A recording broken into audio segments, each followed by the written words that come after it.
Sortant à peine de plusieurs mois d'effroyables feux de forêt, l'Australie essuie désormais des trombes d'eau à l'est et se prépare à un cyclone tropical de catégorie 4 à l'ouest.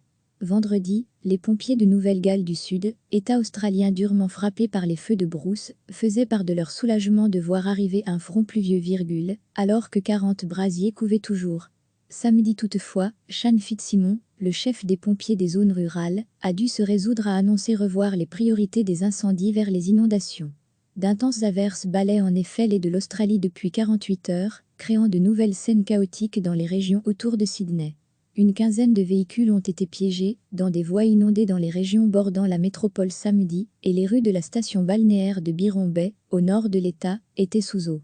Des vents jusqu'à 90 km/h, des marées hautes hors normes et des risques d'inondation font aussi partie des prévisions du Bureau météorologique australien pour le week-end.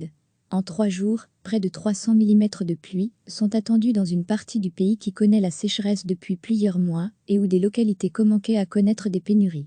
Si ces pluies sont bienvenues, la désolation laissée par les feux de brousse accentue cependant le risque de dangereuses crues éclairs. À l'opposé de l'île continent, le cyclone tropical Damien est attendu en Australie occidentale samedi, avec des rafales de 230 km/h et des trombes d'eau très conséquentes, signale aussi le Bureau météorologique australien.